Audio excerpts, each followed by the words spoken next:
Hari ini kita akan tengok soalan tahun lepas 2017. Carikan nilai tangen 2004 darjah.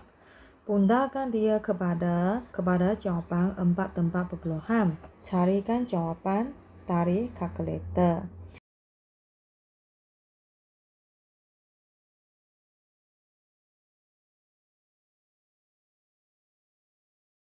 Tangen 204 darjah sama dengan kita cari jawapan dari kalkulator. Puntakan dia ke 4 tempat perpuluhan. Jawapannya 0.4452. Kita biarkan jawapan salah 4 tempat perpuluhan. Soalan B.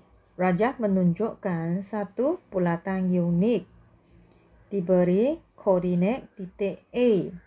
Sekarang kita nak carikan sin theta.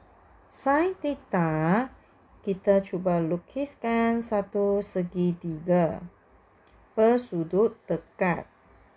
Untuk sin kita ingat dengan soh, iaitu kita perlukan maklumat oposit, lepas tu bahagi dengan hipotenus. Jadi untuk sin theta, maklumat untuk oposit dia adalah persamaan dengan 0.669. Jadi persamaan dengan 0.669 bahagi dengan hipotenus adalah 1. Jadi ia bersamaan dengan 0.669. Soalan yang berikutnya adalah carikan cos. Cos kita ingat dengan cah, iaitu kalau kita nak carikan cos theta, kita perlu adjacent per hypotenuse. Cuba kita semat untuk theta. Theta dekat sini, ini adalah oposit, sini adalah hypotenuse. Jadi mana tempatnya untuk adjacent? Jadi adjacent sekarang sudut yang sama, adjacent adalah bersebelahan yang dekat sebelah sini. Jadi garisan ini kita akan ambil maklumat S koordinat, iaitu negatif 0.743 per 1. Jadi untuk kita isikan jawapan bagi cos adalah negatif 0.743 bahagi dengan hipotenus 1. Jawapannya negatif 0.743. Soalan seterusnya, soalan nombor 4, tata tarik sudut tonggakan dan sudut tuntutan. Rajah 2 menunjukkan 2 tiang bendera tegak di atas satah mengufut. A, B, C, D dan E ialah 5 titik pada tiang-tiang itu. Diberi jarak BC dengan DE. BC adalah sama dengan DE. Namakan garis mengufut. Dekat sini, garis mengufut kita boleh ambil sama ada CD ataupun kita juga boleh gunakan BE sebagai garisan mengufut. Soalan B. Sudut tonggakan A dari titik E. Dari titik E, mula dari garisan mengufut, tonggak ke atas, pergi ke A. Jadi, namakan sudut tonggakan A dari titik E. Jadi, sudut tonggakan bagi soalan B ini, nama sudutnya adalah sudut ini. Kita namakan sudutnya adalah sudut BEA. Soalan nombor 5 bagi rajah 3, rajah 4 dan rajah 5. Namakan sudut di antara garis PQ dengan sadah TUVW. Kita selesaikan A dulu. PV dengan sadah TUVW. Kita gunakan kaedah Worm method, yaitu which one nearest. Langkah pertama kita potong, kita semak. Baris yang pertama dengan baris yang kedua ada huruf yang sama, kita potong. Kita dapati V yang sama, kita potong. Yang tinggal ini adalah calon sebagai ketua raja. Jadi raja kita susun di depan sekali. Diikuti dengan kita pilih calon yang dipotong ini sebagai pencuri. Jadi tak ada pilihan yang lain. Jadi kita ambil V sebagai pencuri. Teruskan dengan WUT. Ini adalah calon yang kita akan pilih. Gunakan kaedah Worm method. Which one nearest? Siapa dekat dengan raja antara T, U, dan W? Kita dapati paling dekat adalah U paling dekat. Jadi, huruf yang terakhir untuk sudut ini adalah U. Jadi, sudut di antara garisan PU dengan sadah TUVW, sudutnya adalah PVU. Kita teruskan ke soalan B. Soalan B, namakan sudut di antara garisan RV dengan UVW. Kita ulangi langkah yang sama. Antara dua garis lurus RV dengan UVW, huruf yang berulang adalah V.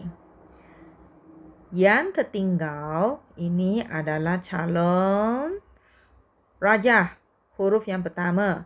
Diikuti yang kedua adalah pencuri. Jadi yang dipotong calon untuk pencuri. Sekarang kita perlu pilih antara U dan W. U dan W.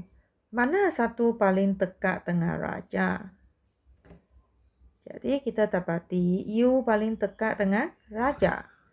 Jadi sudut di antara garis lurus RV dengan sadah UVW adalah RVU. Soalan C.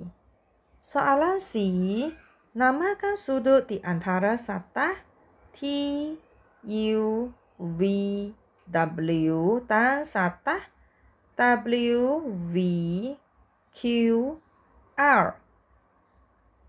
Kita semak kedua-dua baris ini, kedua-dua sadah ini ada huruf yang berulang? Ya, huruf yang berulang adalah V dan W. Tinggal T dan U. Jadi T dan U, suka hati kita mau pilih mana-mana satu. Jadi cikgu pilih huruf yang pertama, iaitu T. Sekarang T sebagai raja. Jadi raja ini, dia mau pilih pencuri. Mana satu lebih dekat dengan raja? Dialah pencuri. Kita semak V dan W. Mana satu lebih dekat dengan T? Kita dapati W lebih dekat dengan T. Jadi calon untuk pencuri adalah W. Diikuti dengan polis. Mana satu polis antara Q dan R yang lebih dekat dengan raja? Q dan R. Kita dapati R lebih dekat dengan raja. Jadi, huruf yang ketiga adalah R. Jadi, sudut di antara sadah TUVW dengan sadah WVQR, sudutnya adalah TWR. Teruskan ke soalan nombor 7, datang dari tajuk trigonometri. Diberikan satu nilai trigonometri bagi sudut-sudut khusus. yaitu sudut sifar 90 darjah, 180 darjah, 270 darjah dan 360 darjah. Bagi sin, cos dan tangent.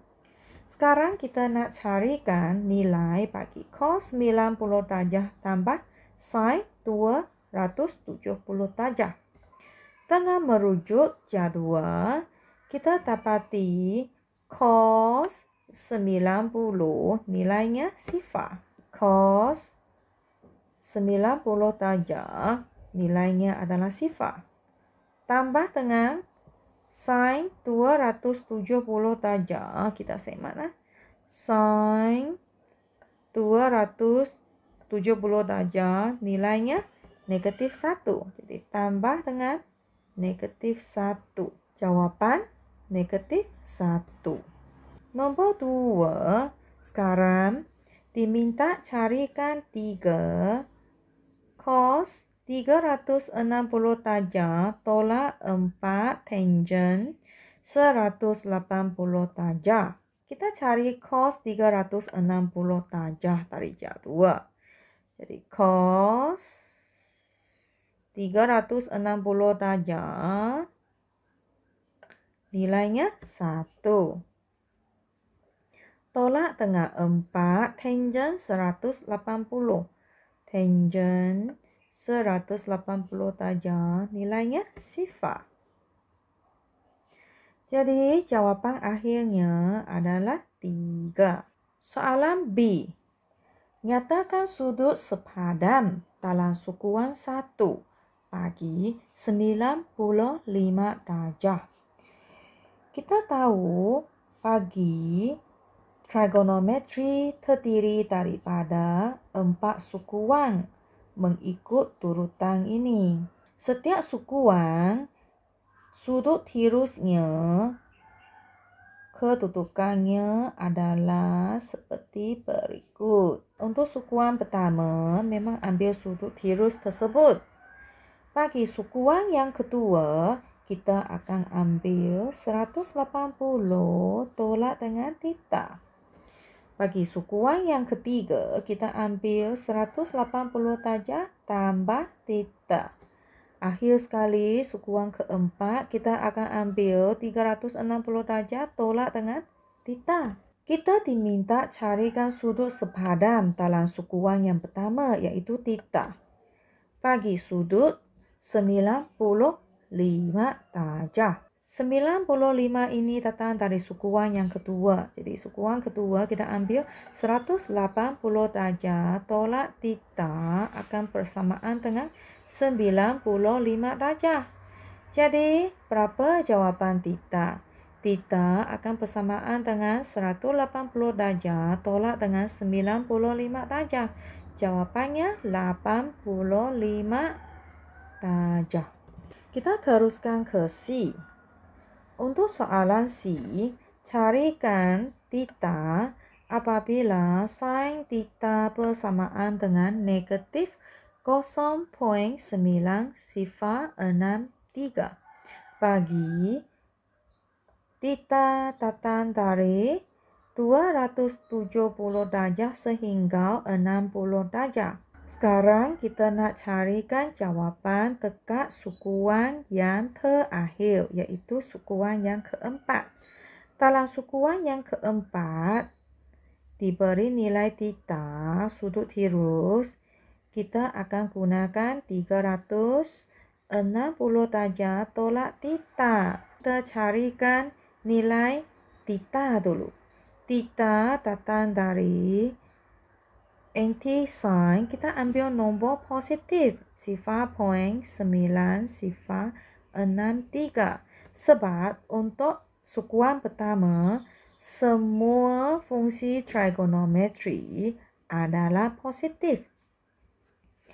Jadi kita ambil nombor positif untuk carikan sudut theta. Jadi kita dapati sudut theta nilainya adalah 65 darjah. Jadi 65 darjah adalah sudut dalam sukuan yang pertama. Kita nak carikan sudut dalam sukuan yang keempat. 360 tolak dengan sudut nilai tirus.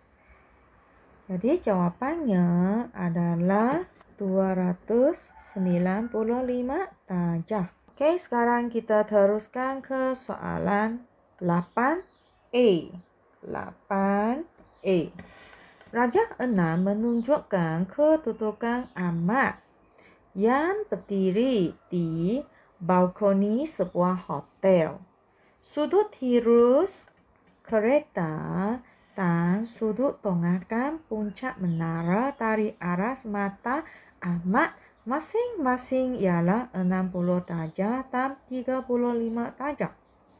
Berdasarkan situasi berikut, lukiskan garis mengufut. Tandakan sudut untuk 60 darjah. Tandakan sudut tonggakan 35 darjah. Jadi, ini adalah Ahmad. Jadi, Ahmad dari paras mata dia, kita lukiskan, kita tandakan untuk garis mengufut. Ini adalah jawapan yang pertama. Yang kedua, tandakan sudut tunduk.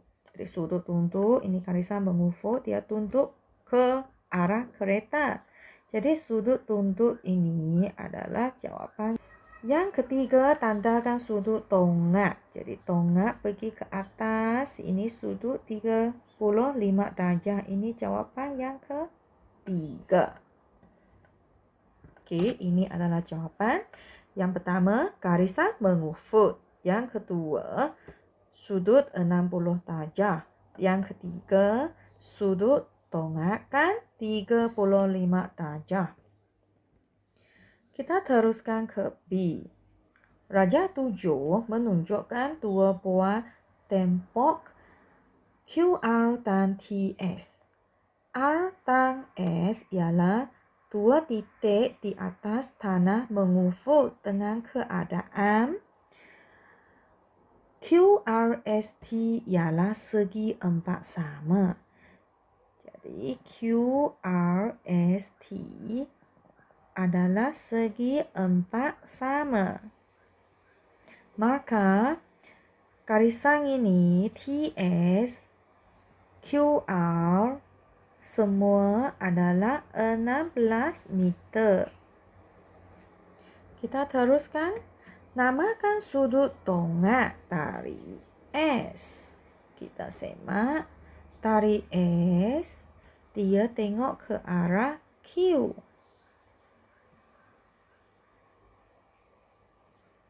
Jadi ini adalah sudut tonggakan. Jadi namakan. Jadi kita perlu namakan sudutnya R, S, Q.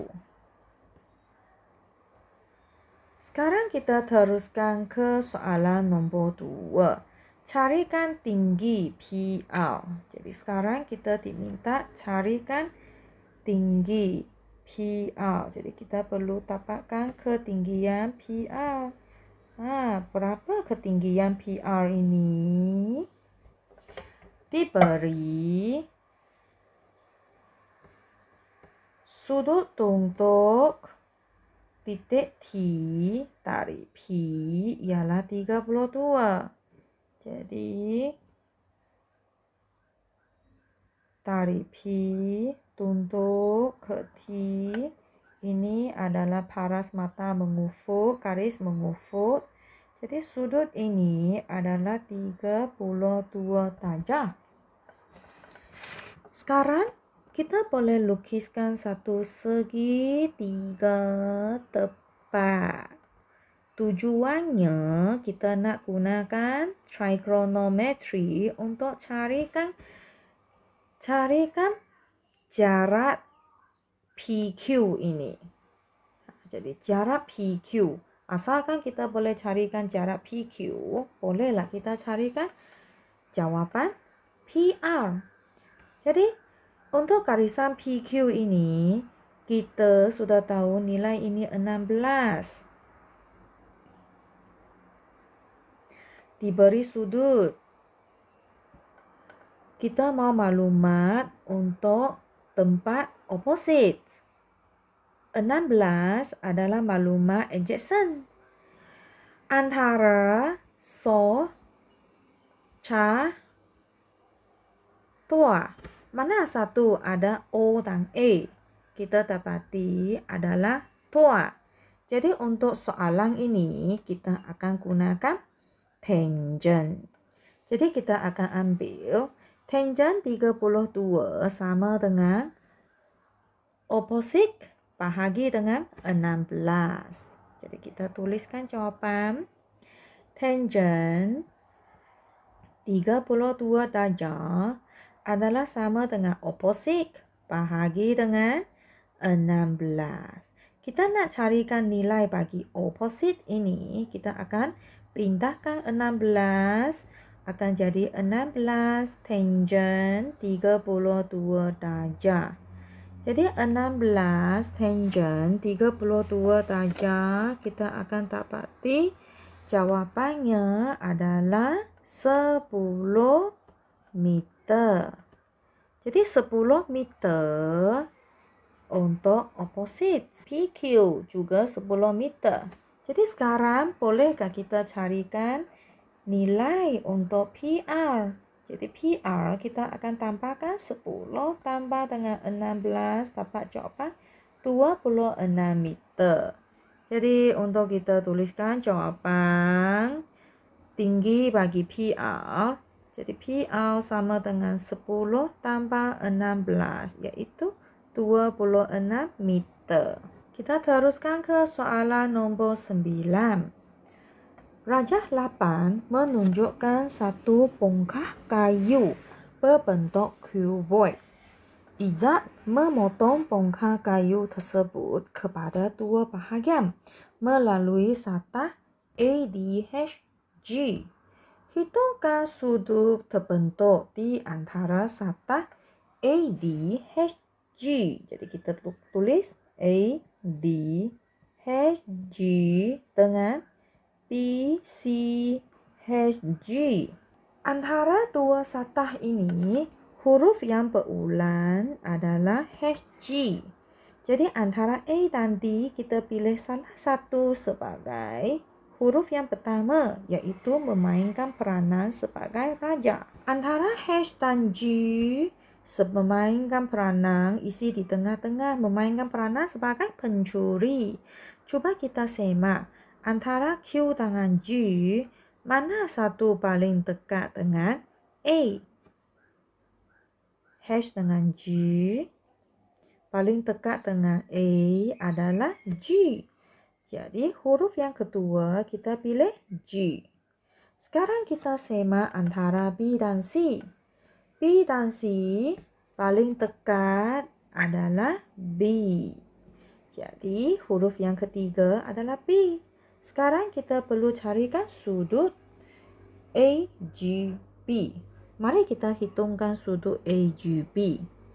Kita semak AGB.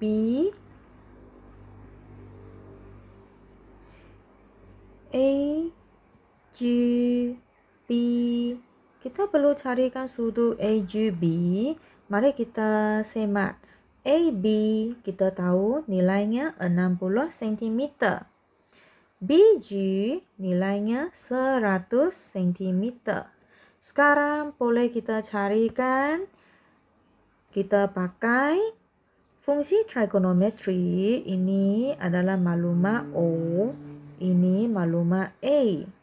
Jadi sekarang antara so, cha, tua kita akan pakai tangent. Oleh kerana sekarang kita nak carikan sudut. Jadi tangent kita akan letak anti-tangent. Anti-tangent opposite 60 per 100. Jadi sekarang boleh kita carikan sudut AGB adalah persamaan dengan anti-tangent 60 per 100. Jadi jawapannya adalah persamaan dengan 30.96 darjah. Sekarang kita teruskan ke soalan B. Soalan B, Namakan sudut. Namakan sudut di antara garis TQ dan tapak PQRS. Antara garis TQ dan tapak PQRS, dapati huruf yang berulang adalah Q. Q yang tertinggal ini memainkan peranan sebagai raja. Q, huruf yang kedua, tinggal P, R, S. Mari kita semak P, R dan S. Kita dapati S paling dekat dengan T. Jadi, huruf yang ketiga kita pilih X. Jadi, soalan ini namakan, sudah kita namakan, iaitu sudut TQX. Masih namakan. Namakan sudut antara sata P, Q, R, S dengan sata Q, R, W, V. Huruf yang berulang adalah QR. Sekarang kita semak, kita ada P dan S. Kita pilih salah satu sebagai raja. Sekarang cikgu pilih P sebagai raja. Okey, sekarang P sebagai raja. Kita semak antara Q dan R. Mana satu dekat dengan raja? R dekat sini, Q dekat sini. Kita dapati Q lebih dekat dengan raja. Jadi P, Q. Sekarang V dan W. V dan W, mana satu dekat dengan raja? Kita dapati V lebih dekat dengan raja. Jadi huruf yang ketiga adalah V. Jadi sudut di antara sata PQRS dengan sata QRWV adalah sudut PQV. Sekarang kita kira sudut yang di antara sata PQRS dan sata QRVW. Jadi, mari kita lukiskan sudut dia. Jadi kita perlu sendiri bentukkan satu segitiga bersudut dekat. Jadi kita dapati garisan oposit panjangnya adalah 4 cm. Sekarang kita semak garisan yang adjacent. Garisan adjacent kita dapati garisan adjacent ini kita boleh ambil 9 tolak 6 iaitu 3 cm. Jadi adjacent adalah 3 cm. Sekarang kita nak carikan sudut, kita boleh gunakan maklumat O dan A. Tuah. Untuk carikan sudut, jadi sudut PQV bersamaan dengan antitangent tuah. Jadi O tulis dekat atas per A tulis dekat bawah 3. Jadi tuah jawapannya adalah 53.13 darjah. Soalan yang terakhir, soalan nombor 10. Nombor 10, lengkapkan jadual. Kita boleh klik kalkulator, dapatkan cos 135 nilainya negatif 0.71. Cos 225 nilainya negatif 0.71. Cos 315 jawapannya 0.71. Diberi graf Y sama dengan sin theta. Sekarang diminta carikan, lukiskan graf cos X. Jadi cos X, kita rujuk jadual yang sudah kita bentukkan. Cos sifar nilai Y-nya 1. Cos 45 nilainya 0.71. Cos 90 nilainya 90. Teruskan cos 135 nilainya negatif 0.71. Cos 180 nilainya adalah negatif 1. Negatif 1. Teruskan cos 225 nilainya negatif 71. Seterusnya cos 270 nilainya sifar. Cos 315 nilainya adalah positif 0.71. Cos 360 nilainya adalah 1. Jadi sekarang ini kita akan sambungkan grafnya. Kita sambung. Oke, setelah kita sambung, kita semak. Berapa penyelesaian bagi kedua-dua graf? Kita akan cari titik persilangan. Jadi titik persilangan ada 2 tempat. Jadi artinya kedua-dua graf ini ada 2 penyelesaian.